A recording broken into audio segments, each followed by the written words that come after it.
السلام عليكم ورحمة الله وبركاته.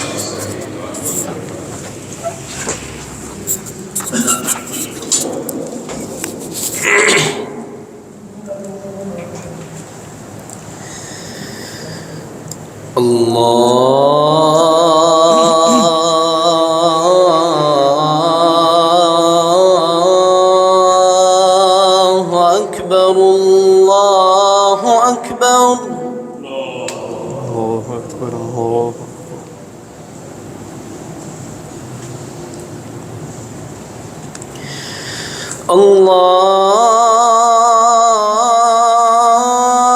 الله أكبر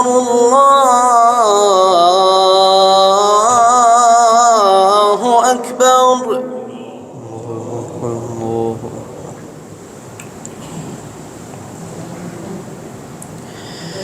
أشهد أن لا إله إلا الله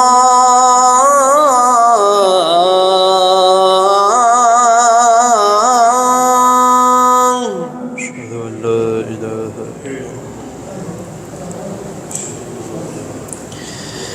أشهد أن لا إله إلا الله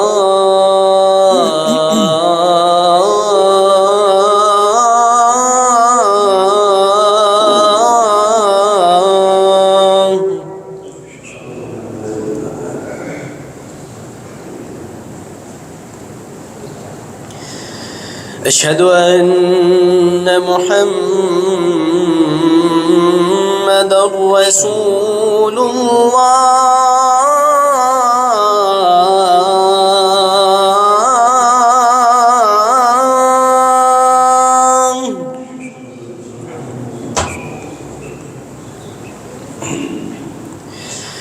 أشهد أن محمدًا رسول الله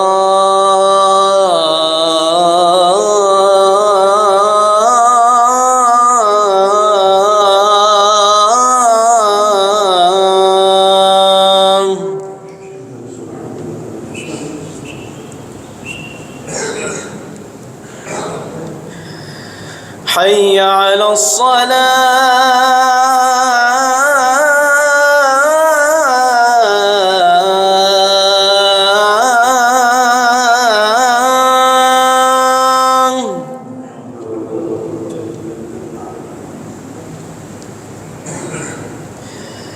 حي على الصلاة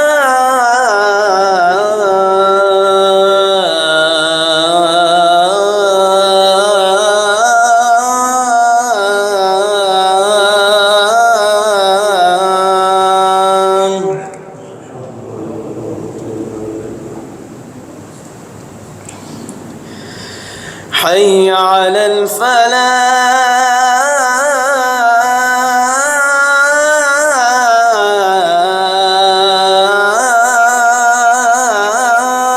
الفلاح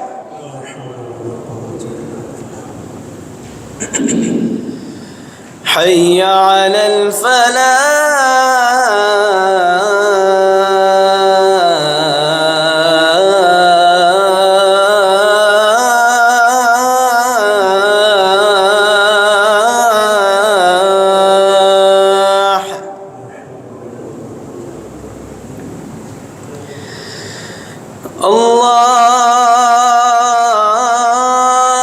الله أكبر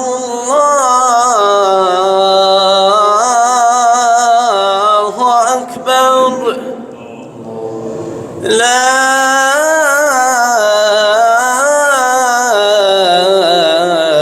إله إلا الله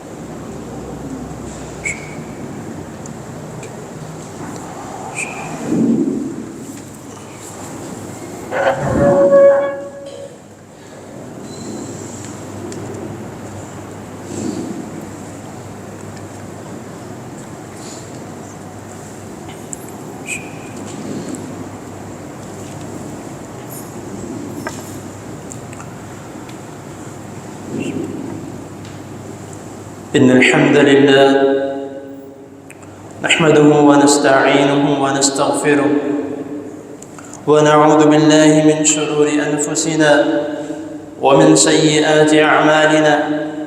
من يهده الله فلا مضل له ومن يضلل فلا هادي له. أشهد أن لا إله إلا الله وحده لا شريك له وأشهد أن محمدًا عبده ورسوله صلى الله عليه وآله وسلم. وشر الأمور محدثاتها وكل محدثة بدعة وكل بدعة ضلالة وكل ضلالة في النار. يا أيها الذين آمنوا اتقوا الله حق تقاته ولا تموتن إلا وأنتم مسلمون. يا أيها الناس اتقوا ربكم الذي خلقكم من نفس واحدة وخلق منها زوجها وبث منهما رجالا كثيرا ونساء واتقوا الله الذي تساءلون به والأرحام إن الله كان عليكم رقيبا. يا أيها الذين آمنوا اتقوا الله وقولوا قولا سديدا يصلح لكم أعمالكم ويغفر لكم ذنوبكم ومن يطع الله ورسوله فقد فاز فوزا عظيما. إن الله وملائكته يصلون على النبي يا أيها الذين آمنوا صلوا عليه وسلموا تسليما. اللهم صل على محمد وعلى آل محمد كما صليت على إبراهيم وعلى آل إبراهيم إنك حميد مجيد. اللهم بارك على محمد وعلى آل محمد كما باركت على إبراهيم وعلى آل إبراهيم إنك حميد مجيد.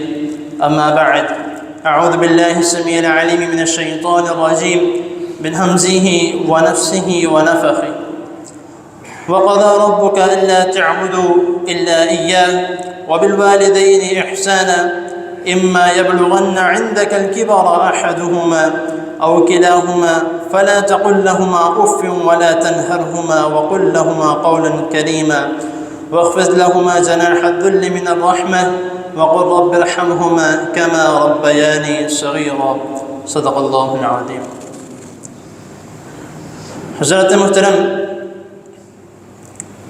آپ سب کو علم ہے آج اللہ تعالیٰ کی توفیق سے اور آپ دوست احباب بزرگ ماؤں بہنوں کی دعاؤں سے آج کا خطبہ جمعہ جس موضوع پر بیان کرنے کے لیے میں آپ کے سامنے تشریف فرما ہوں، آپ سب کو یہ بھی علم ہے کہ استاد محترم مولانا حافظ عباد الرحمن اعظم صاحب حافظ اللہ تعالی عمرے کے لیے تشریف لے جا چکے ہیں، تو انہوں نے پچھلے خطبہ جمعہ میں آپ کو اس کے متعلق بتایا تھا. تو اللہ تعالیٰ کی حضور دعا ہے اللہ تعالیٰ ان کا عمرہ قبول و منظور فرمائے اور ان کو جس طرح خیر و عافیت سے لے کے گئی ہیں اسی طرح خیر و عافیت سے واپس لے کر آئے. موضوع تو بہت سارے تھے، بہت ایسے موضوع بھی ہیں جن کا بیان کرنا بہت ہی اشد ضرورت ہے، لیکن ان تمام موضوعات میں سے ایک آج کا موضوع جو ہے والدین کی اہمیت، میں سمجھتا ہوں کہ آج کے اس فاسٹ جنریشن اور فاسٹ دور میں اس کے متعلق بیان کرنا بہت ہی زیادہ ضروری ہے، کیونکہ اکثر والدین کی یہ شکایت ہوتی ہے. کیونکہ آپ سب کو علم ہے کہ میں الحمدللہ مغرب کی نماز کے بعد چند منٹ جو ہے وہ اللہ اس کے رسول صلی اللہ علیہ وسلم کی بات کرتا ہوں، تو اس کے بعد کئی دوست احباب جو ہیں وہ آتے ہیں کہ میرے بچوں کے لیے دعا کرنا، وہ میری بات نہیں مانتے، میرے بچوں کے لیے دعا کرنا، ان کو میں کچھ کہوں تو آگے سے ڈانٹتے ہیں، میرے بچوں کے لیے دعا کرنا، ان کو میں کچھ کہوں تو آگے سے بدتمیزی کرتے ہیں. تو اسی کو مد نظر رکھتے ہوئے جب مجھے یہ پتہ لگا کہ حافظ عباد الرحمن حافظ اللہ تعالی وہ عمرے کے لیے جا رہے ہیں، تو میں نے سب سے پہلے جو ہے وہ اپنا موضوع یہی رکھا کہ والدین کی اہمیت، کہ والدین کا اسلام میں اللہ اور اس کے رسول صلی اللہ علیہ وسلم نے کیا رول اور کیا کردار اور کس طرح کی اللہ رب العزت نے اور رسول اللہ صلی اللہ علیہ وسلم نے اہمیت کے متعلق بتایا. یہاں تک کہ یہ بھی آتا ہے کہ اگر والدین تمہیں کچھ دے دے اور وہ تم سے واپس بھی لے لیں تو تم ان کے آگے اف نہیں کر سکتے۔ حالانکہ باقی آپ احادیث اٹھا کے دیکھ لیں، اس میں یہ آتا ہے کہ اگر کوئی شخص کسی کو کوئی چیز لے تو اسے واپس لے لے تو وہ اس طرح ہے جیسے وہ الٹی کر کے دوبارہ اس کو چاٹ لیتا ہے۔ لیکن والدین کے متعلق اللہ رب العزت نے یہ فرمایا ہے کہ اگر وہ تمہیں کوئی چیز دیتے ہیں واپس لے لیں تو ان کے پر کسی قسم کا کوئی گناہ نہیں، اور تمہارا حق ہے تم ان کو واپس کرو۔ اس طرح کا رسول اللہ صلی اللہ علیہ وسلم نے حکم دیا ہے۔ تو اسی بات کو مد نظر رکھتے ہوئے بات کو آگے چلاتا ہوں کہ قرآن مجید میں کئی مقامات پر اللہ رب العزت نے اپنے ذکر کے بعد والدین کا ذکر کیا ہے۔ جس طرح اس قرآن مجید کی جو میں نے آیت کریمہ آپ کے سامنے تلاوت کی ہے، 15واں سپارہ ہے سورہ بنی اسرائیل، آیت نمبر 23 اور 24 میں، کہ اللہ تعالیٰ یہاں پہ فرما رہے ہیں کہ وَبِالْوَالِدَيْنِ وَأَلَّا تَعْبُدُوا إِلَّا إِيَّاهُ وَبِالْوَالِدَيْنِ إِحْسَانًا، یعنی کہ تم اللہ تعالیٰ کی عبادت کرو اور والدین کے ساتھ اچھا سلوک کرو۔ اور قرآن مجید کی اور کئی بے شمار آیات ہیں، میں ساری تو نہیں آپ کے سامنے بیان کر سکتا، لیکن چند انشاءاللہ تعالی وقت کو ساتھ انشاءاللہ دیکھتے دیکھتے تو میں چند آیات اور چند احادیث کے ساتھ چند باتیں آپ کے سامنے بیان کرتا ہوں۔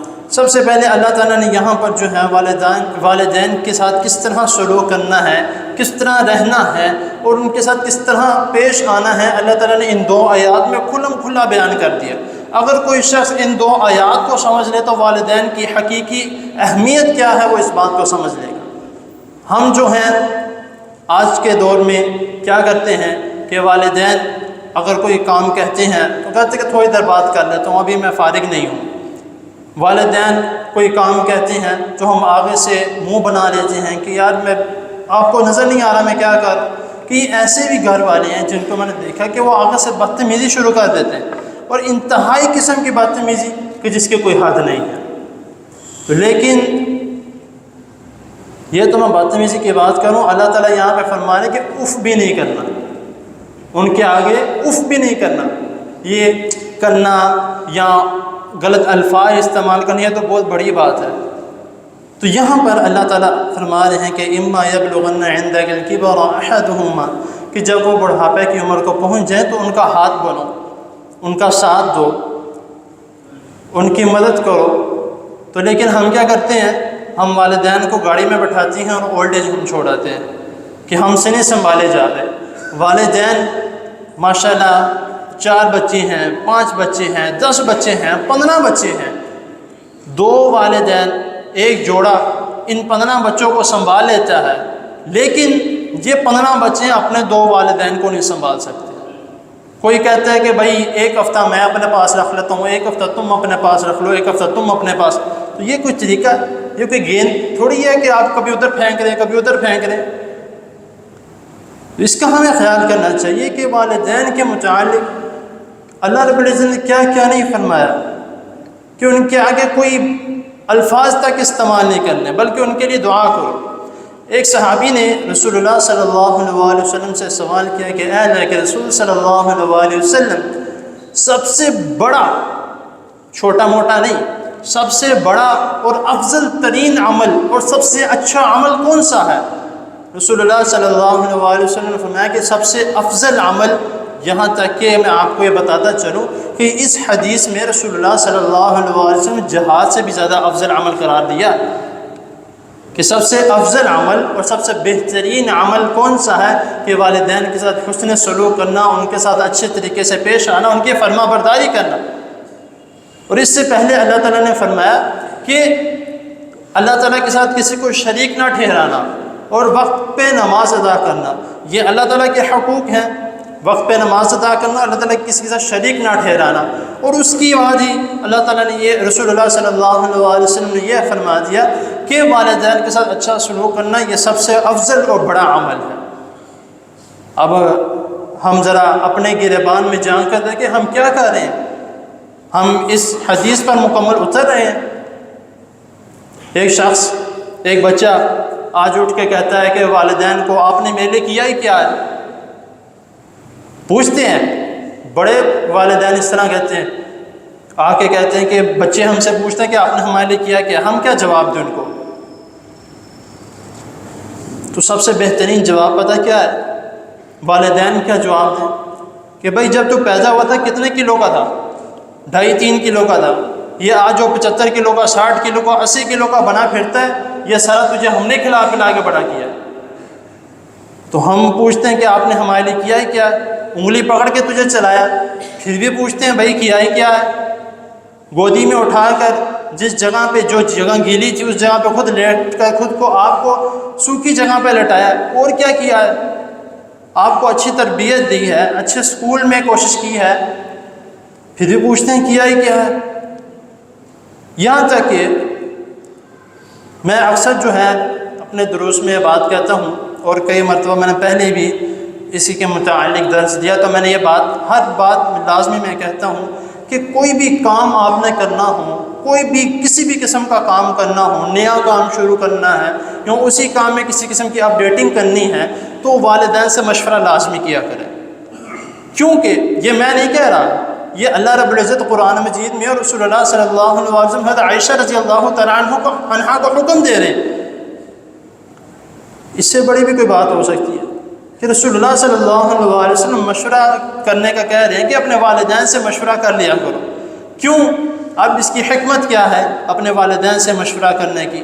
آپ کسی اور سے مشورہ کرتے ہیں، ہو سکتا ہے وہ کسی قسم کا وہ غلط مشورہ دے دے، ہو سکتا ہے وہ آپ سے حسد کرتا ہوں تو آپ کو غلط مشورہ دے دے، غلط راستے بھی آپ کو چلا دے، لیکن والدین بغیر کسی قسم کے کوئی معاوضے کے یا بغیر کسی قسم کو کوئی حسد کے آپ کو جب بھی مشورہ دیں گے اچھا مشورہ دیں گے اور بہترین مشورہ دیں گے۔ وہ یہ نہیں چاہیں گے والدین، آج آپ دیکھ لیں، آپ اکثر آپ کی نظر میں بھی یہ چیز دوڑتی رہتی ہے کہ آپ دیکھ لیں والدین بیٹھے ہیں، ان کے بچے ہیں، ٹھیک ہے، ان کے پاس موبائل کون سا ہے؟ کسی کے پاس آئی فون 15 ہے، کسی کے پاس آئی فون 14 ہے، کسی کے پاس سیمسنگ ہے، بڑے بڑے موبائل رکھے ہیں، بڑے بڑے برانڈ کے موبائل رکھے ہیں۔ اب اگر والدین کی طرف تھوڑی نظر دوڑا لیجیے، ان کے پاس کون سا موبائل ہے؟ ان کے پاس ابھی بھی بٹنوں والا موبائل ہے۔ ادھر سے آپ اندازہ لگا لیں۔ والدین خود پڑھے لکھے نہ ہونا، اپنے بچے کو پڑھا لکھا دیکھ لیں، یا کوئی ان کے بچے کی عزت افزائی کر دے یا ان کے بچے کی کوئی تعریف کر دے، تو ان کے ایسے جیسے وہ آسمان تک پہنچ گئے، اتنا خوش ہوتے ہیں، اتنا خوش ہوتے ہیں۔ لیکن ہم کیا کرتے ہیں؟ دوست کے پاس گئے ہیں، وہ کہتا ہے کہ یار تمہارے والدین تمہیں باہر جانے کی اجازت نہیں دیتے، تمہارے پاس اتنی پابندیاں لگا کے رکھی۔ اب وہ بچہ گھر جا رہا ہے، جا کے کہتا ہے کہ آپ نے مجھے باندھ کے رکھا ہوا ہے، آپ مجھے باہر جانے کی، میرے دوستوں کو دیکھیں کہاں کہاں جاتے ہیں، آپ نے مجھے باہر جانے کی اجازت کیوں نہیں دی ہوئی؟ آج بچے جا کے یہ سوال کرتے ہیں۔ رسول اللہ صلی اللہ علیہ وسلم سے دوبارہ سوال کیا گیا، اسی شخص کے متعلق، اسی صحابی کے متعلق آتا ہے کہ وہ سوال کرتے ہیں کہ اے اللہ کے رسول صلی اللہ علیہ وسلم، سب سے بدترین عمل کون سا ہے اور سب سے برا عمل کون سا ہے؟ رسول اللہ صلی اللہ علیہ وسلم نے فرمایا کہ اللہ تعالیٰ کے ساتھ شرک کرنا اور اپنے والدین کی نافرمانی کرنا۔ والدین روکتے ہیں یہ عمل نہیں کرنا، تو ہم کہتے ہیں چھپ کے کر لیتے ہیں، ان کو کیا پتہ لگنا ہے؟ بھائی ان کو نہیں پتہ، اللہ تعالیٰ کو تو پتہ ہے نا کہ تم کون سا عمل کر رہے ہو یا کس طرح کا عمل کر رہے ہو۔ اب آگے آپ نے وہ کئی مرتبہ جو ہے یہ واقعہ سنا ہوگا، ہم کہتے ہیں کہ بھئی کہاں پہ ملتی ہیں ایسے مثالیں، کہاں پہ ملتے ہیں ایسے واقعے کہ والدین کے ساتھ فلاں نے یہ کر دیا، فلاں نے وہ کر دیا۔ آپ نے وہ واقعہ سنا ہے 3 آدمیوں والا جو گال میں پھنس گئے تھے۔ ان میں سے ایک شخص، رسول اللہ صلی اللہ علیہ وسلم فرماتے ہیں کہ 3 شخص ایسے تھے جو باہر پہاڑی علاقوں میں ٹہلنے گئے، گھومنے پھرنے گئے، تو ایک بار اس طرح ہوا کہ بہت تیز بارش آ گئی اور طوفان اتنا زیادہ، وہ ایک غار میں جا کے چھپ گئے کہ جب طوفان تھوڑا ہلکا ہوگا، بارش تھوڑی ہلکی ہوگی، ہم چلے جائیں گے۔ تو طوفان کی وجہ سے ایک بڑا سا پتھر جو ہے وہ غار کے منہ کے آگے آ کے گر گیا، غار کا منہ بالکل بند ہو گیا، ایک بالکل ذرا سی روشنی بھی اندر نہیں آ رہی۔ اب وہ پریشان ہے کہ ہم کیا کریں، پتھر کو ہٹانے کی کوشش کی، نہیں، بہت کوششیں کی کہ کسی طریقے سے باہر نکل جائے، نہیں۔ تو ان میں سے ایک شخص کہتا ہے کہ یار اس طرح کرتے ہیں کہ اپنی نیکیوں کا کوئی واسطہ دیتے ہیں، اپنی نیکیوں کے کوئی تم نے نیکی کی، تم نے نیکی کی، تو ہو سکتا ہے کہ اللہ تعالیٰ یہ پتھر، یہ آزمائش جو ہیں وہ ہم سے ختم کر دیں۔ تو وہ کہتے ہیں کہ ٹھیک ہے، ایک نے کوئی بات کی، ایک نے کوئی بات کی، میں تھوڑا سکپ اس لیے کر دیا کہ ٹائم جو ہے وہ کم ہے۔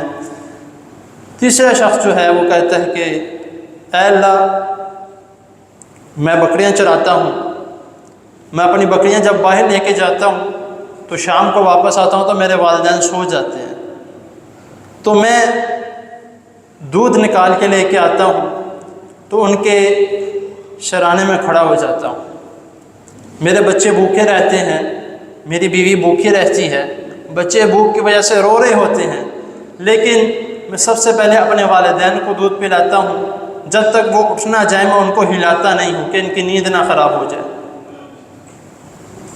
کہتا ہے کہ میں جب تک وہ اٹھ نہیں جاتے، دودھ نہیں پی لیتے، میں ان کے پاس سے ہلتا نہیں ہوں۔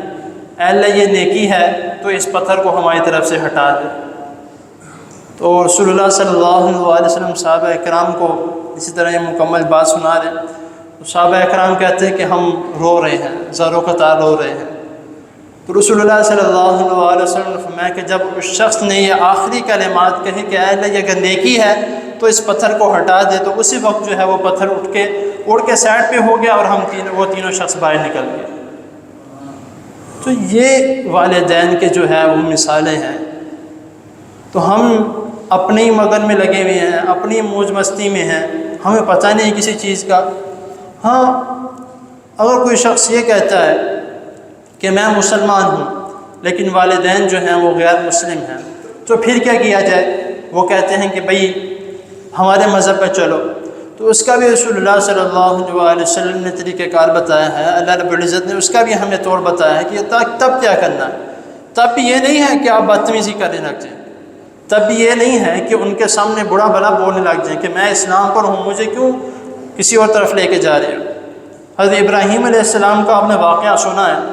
حضرت ابراہیم علیہ السلام کے والد آزر، جن کے متعلق قرآن مجید میں بھی ذکر ہے، وہ کہتے تھے کہ تم بت پرستی کرنا شروع کرو، اللہ کے راستے کو چھوڑو، نہیں تو میں تمہیں مار ڈالوں گا، تمہیں پتھر سے سنسار کر دوں گا۔ تو لیکن انہوں نے کیا کہا کہ آپ جس راستے پہ مجھے چلانا چاہ رہے ہیں میں نہیں چل سکتا، ہاں میں گھر چھوڑ کے، انہوں نے کہا کہ تم گھر چھوڑ کے چلے جاؤ، کہتا ہے میں گھر چھوڑ کے چلے جاؤں۔ حضرت ابراہیم علیہ السلام نے کہا کہ میں گھر چھوڑ کے چلے جاؤں گا، لیکن میں دعا گو ہوں کہ اللہ تعالیٰ آپ کو ہدایت دے اور آپ کے گناہوں کو بخش دے۔ اتنا کہہ کے وہ چلے گئے۔ لیکن ہم کیا کرتے؟ ہماری تو تب تک بس نہیں ہوتی جب تک والدین کو اچھی خاصی گالیاں نہ نکال دیں۔ یہ ہمارا حال ہے۔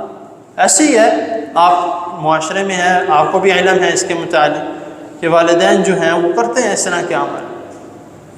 کچھ ایسے ہیں کہتے کہ میں والدین کے سامنے کبھی نہیں بولا، لیکن اب بندہ کیا کرے، دل میں کوئی بات ہوتی ہے تو پیٹھ پیچھے، تو اللہ تعالیٰ فرمانے جو تم پیٹھ پیچھے کرتے ہو اس کا بھی مجھے علم ہے، باز آ جاؤ ورنہ عذاب سے دو چار کر دیے جاؤ گے۔ لیکن ہم نہیں جانتے کہ کیا ہوگا ہمارا انجام، کیا ہوگا۔ آپ نے رسول اللہ صلی اللہ علیہ وسلم نے فرمایا کہ جب بھی کوئی شخص، کوئی بچہ پیدا ہوتا ہے وہ دین اسلام پہ پیدا ہوتا ہے، اس کے بعد اس کے والدین جو ہیں وہ اس کو سکھاتے ہیں کہ تم نے مشرک بننا ہے، تم نے یہودی بننا ہے، تم نے عیسائی بننا ہے، تم نے مسلمان بننا۔ ہمارے لیے جو ہے ایک بہت ہی اعزاز کی بات ہے کہ ہم سارے جو ہیں وہ مسلمان گھرانے میں پیدا ہوئے ہیں اور ہماری تربیت بھی مسلمانوں والی ہے۔ اور خدا کی قسم ہمارے اسلام میں بہن کی، بھائی کی، ماں کی، باپ کی بہت ہی زیادہ عزت کرنی سکھائی ہے، بہت ہی زیادہ۔ آپ غیر مسلم زیادہ نہیں، عیسائی ہمارے بیچ میں گھومتے پھرتے ہیں، ہم ان سے گھروں کا کام کرواتے ہیں، ان سے ذرا کبھی پوچھ کے دیکھیے گا کہ ان کے مذہب میں اتنی عزت والدین کو دینا، اتنی عزت ماں بہن کو دینا، کیا ان کو سکھایا ہے؟ نہیں۔ یہاں تک کہ یہ آتا ہے کہ وہ اپنے بچوں کے ساتھ یا بچے اپنی ماں کے ساتھ غلط کام، زنا کاری سب کچھ کرتے رہتے ہیں، لیکن اسلام نے ہمیں طریقہ کار سکھایا ہے، اسلام نے ہمیں ہر عمل کس طرح کرنا ہے وہ سکھایا ہے۔ اب ایک رشتہ دار ہے میرے، انہوں نے میرے سے سوال پوچھا والدین کے متعلق کہ ہم یہ باتیں سنتے رہتے ہیں کہ ماں کے پیر کے نیچے جنت ہے، باپ دروازہ ہے، تو یہ حدیث ہے یا اپنی طرف سے سارے لگے رہتے ہیں؟ میں نے کہا آپ نے کسی سے پوچھا ہے اس کے متعلق؟ تو کہتے ہیں کہ ہاں میں نے پوچھا تو ہے، اپنے قریبی مسجد میں ایک قاری صاحب ہیں ان سے پوچھا ہے اس کے متعلق کہ جو اکثر لوگ جو ہیں یہ بات کرتے ہیں کہ ماں کے پیر کے نیچے جنت ہے اور باپ جنت کا دروازہ ہے، اس کی کیا حقیقت ہے؟ تو میں نے کہا انہوں نے کیا جواب دیا؟ وہ کہتے ہیں کہ انہوں نے یہ کہا ہے کہ یہ ہماری اپنی بنائی ہوئی باتیں ہیں، یعنی کہ ماں کو یا باپ کو ایک رتبہ دینے کے لیے اس لیے بنائی ہوئی باتیں۔ میں نے کہا انشاءاللہ تعالیٰ آپ تھوڑی دیر ٹھہریں، میں آپ کو انشاءاللہ اس کے متعلق حدیث بھیجتا ہوں۔ یہ ہماری بنائی ہوئی باتیں نہیں ہیں، ہو سکتا ہے ان کو علم نہ ہو کہ انہوں نے یہ کہا کہ اس طرح کی باتیں ہم نے بنائی ہیں، اس طرح کی کوئی بات نہیں ہے۔ تو تقریباً ظہر کے وقت انہوں نے میرے سے سوال کیا، تو عصر کے وقت ان کو میں نے دونوں حدیثیں جو ہیں وہ بھیج دی، ایک باپ کی اہمیت کی اور ایک ماں کی اہمیت کی۔ رسول اللہ صلی اللہ علیہ وسلم فرمایا کہ ماں کے پیر کے پاس جنت ہے، اس کا خیال رکھو تو تم جنت حاصل کر سکتے ہو۔ اور دوسری حدیث میں رسول اللہ صلی اللہ علیہ وسلم نے فرمایا کہ باپ جنت کا درمیانی دروازہ ہے۔ درمیانی دروازے سے آپ مثال سمجھتے ہیں کہ ہم اندر ہیں، باہر والے باہر ہیں، یہ درمیان میں ایک دروازہ ہے، ہم اندر سے باہر جائیں گے، وہ اندر سے باہر سے اندر آئیں گے، یہ درمیانی دروازہ ہے۔ یہی باپ کی مثال ہے، اگر باپ راضی ہے تو آپ جنت میں داخل ہو جائیں گے، وہ دروازہ آپ کے لیے کھل جائے گا۔ اگر باپ راضی نہیں ہے تو جتنی مرضی آپ نے نیک اعمال کیے ہوں کسی کھاتے میں نہیں لکھے جائیں گے۔ یہاں تک کہ حدیث میں آتا ہے کہ اگر باپ راضی نہیں ہے تو اللہ تعالیٰ بھی اس شخص سے راضی نہیں ہے۔ وہ انسان 5 وقت کا نمازی ہے، تہجد گزار ہے، نفل و نوافل کی انتہا ہے، اس کا باپ راضی نہیں ہے اسے، اس کا باپ اس سے ناراض ہے، تو جتنے عمل کرے، جتنے مرضی صدقے دے، اس کی کسی کھاتے میں نہیں لکھے جائیں گے۔ تو ہم کیا کرتے ہیں والدین کا، ہم کیا کرتے ہیں؟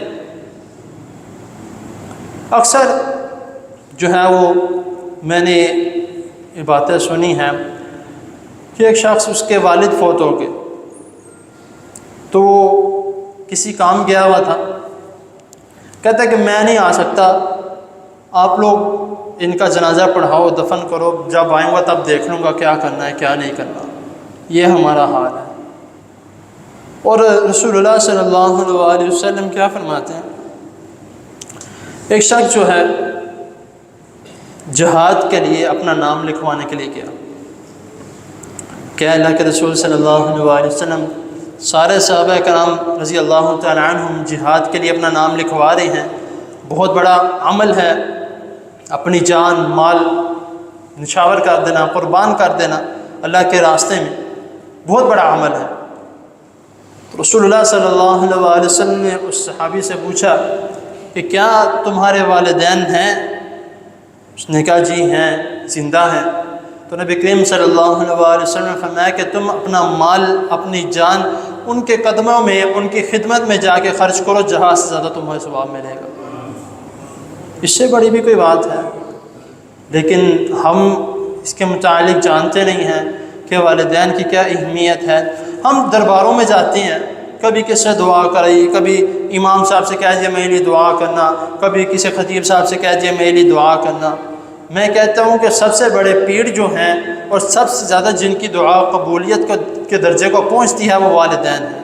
اب ان سے دعا کروائیں، اگر آپ کے گھر میں والدین موجود ہیں، حیات ہیں، الحمدللہ، تو ان سے جا کر دعا کیجئے۔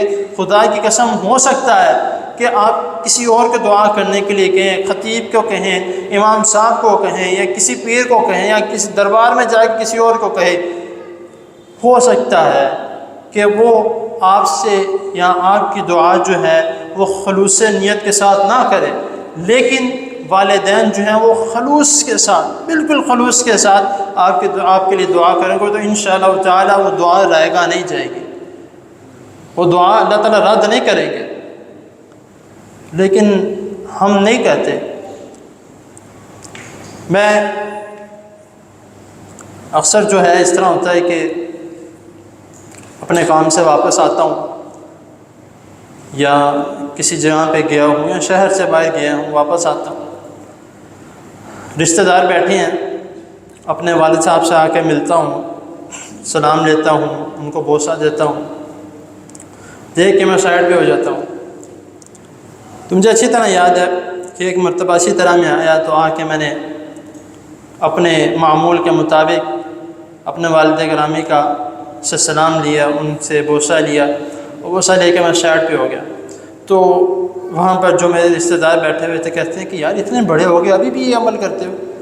میں نے کہا میں بزرگ بھی ہو جاؤں انشاءاللہ تعالی اللہ تعالیٰ والدین کو صحت تندرستی والی لمبی زندگی عطا فرمائے، یہی عمل رہے گا انشاءاللہ تعالی، کیونکہ یہ قسمت والوں کو ملتا ہے، یہ عمل قسمت والوں کو ملتا ہے، ہر ایک یہ عمل نہیں کر سکتا، اور ان کو ہی ملتا ہے جن کے والدین حیات ہوں۔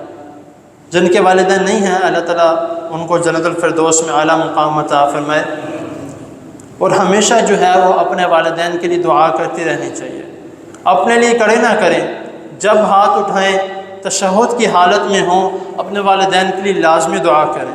اس کا طریقہ بھی اللہ تعالیٰ نے کئی مرتبہ اور کئی مقامات پر رسول اللہ صلی اللہ علیہ وسلم نے کئی احادیث میں بتایا، تو پھر ہم بھی پھر بھی نہیں دعا کرتے۔ بھائی عربی میں نہیں دعا آتی اردو میں کر لیں، اردو میں نہیں آتی پنجابی میں کر لیں، اللہ تعالیٰ کو تو سب زبانیں آتی ہیں، اللہ تعالیٰ نے دعا سننی ہے۔ آپ دعا کے ادھر اللہ تعالیٰ کیا فرمائے، وَاخْفِضْ لَهُمَا جَنَاحَ الذُّلِّ مِنَ الرَّحْمَةِ وَقُلْ رَبِّ ارْحَمْهُمَا كَمَا رَبَّيَانِي صَغِيرًا۔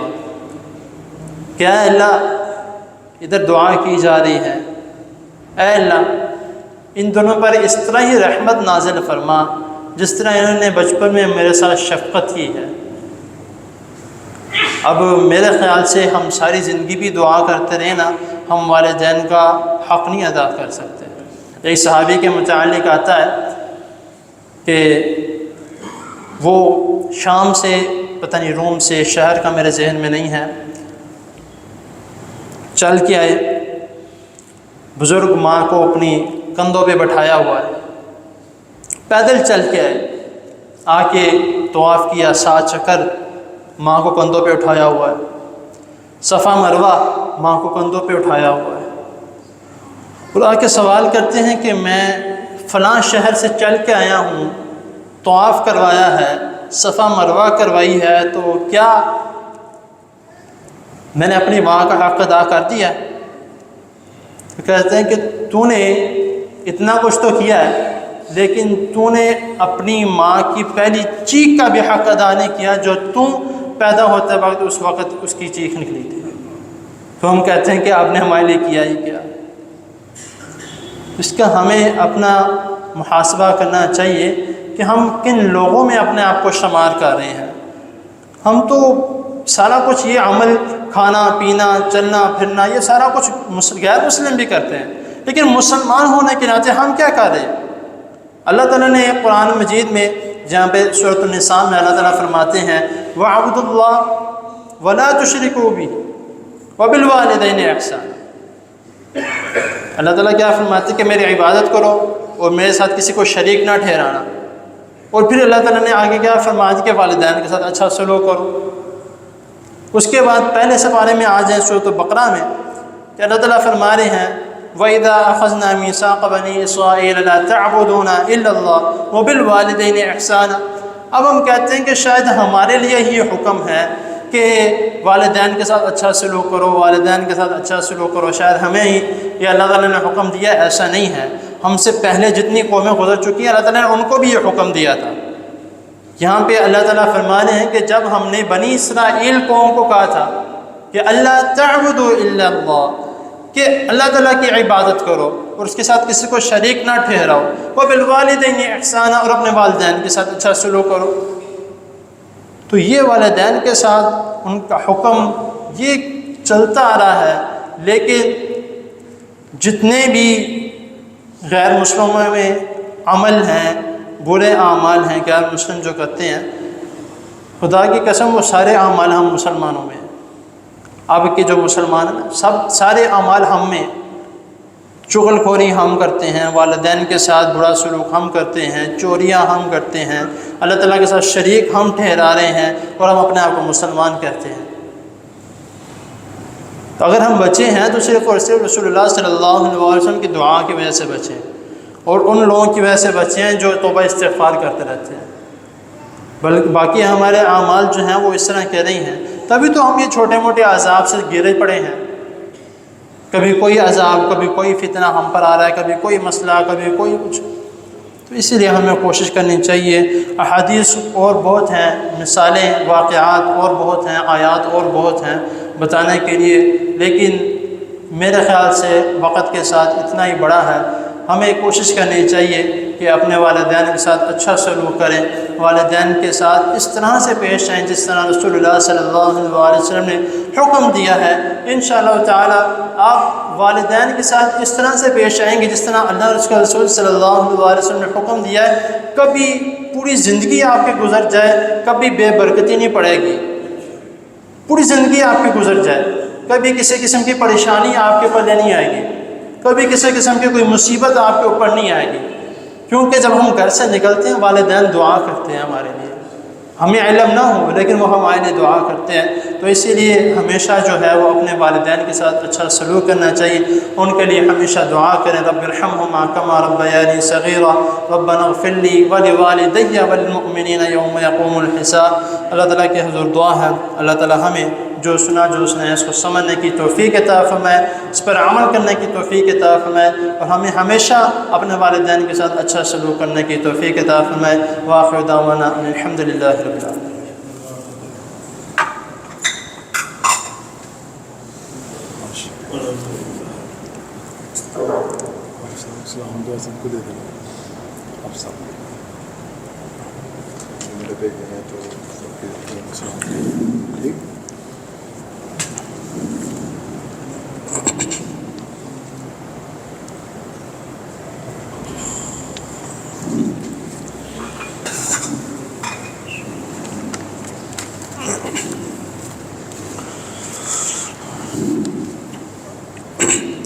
إن الحمد لله نحمده ونستعينه ونستغفره ونعوذ بالله من شرور أنفسنا ومن سيئات أعمالنا، من يهده الله فلا مضل له ومن يضلل فلا هادي له، أشهد أن لا إله إلا الله وحده لا شريك له، وأشهد أن محمدا عبده ورسوله صلى الله عليه وآله وسلم.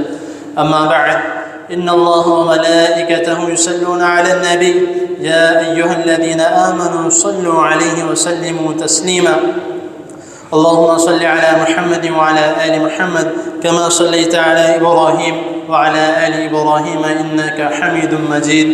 اللهم بارك على محمد وعلى آل محمد كما باركت على إبراهيم وعلى آل إبراهيم إنك حميد مجيد. یہ کچھ دعائیں ہیں، اور اس سے پہلے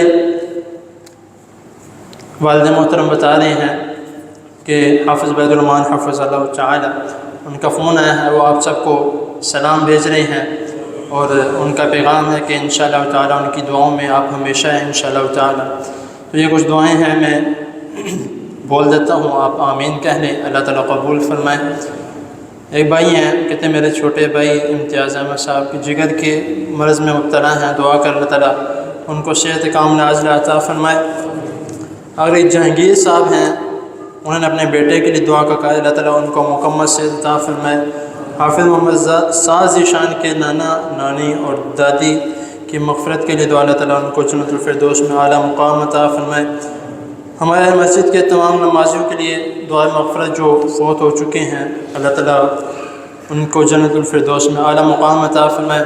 ہمارے فلسطین اور کشمیری بھائیوں کے لیے اس کے متعلق میں پہلے ایک دو مرتبہ درس بھی دے چکا ہوں، اللہ تعالیٰ جتنے بھی مظلوم مسلمان کہیں پہ بھی ہیں، اللہ تعالیٰ ان کی غیبی مدد فرمائے، اور جو یہودی جو بھی غیر مسلم ان کے ساتھ ظلم کر رہے ہیں، اللہ تعالیٰ ان کو تباہ و برباد فرمائے۔ میری دونوں بہنیں وفات پا چکی ہیں، اللہ تعالیٰ ان کی بخشش فرمائے۔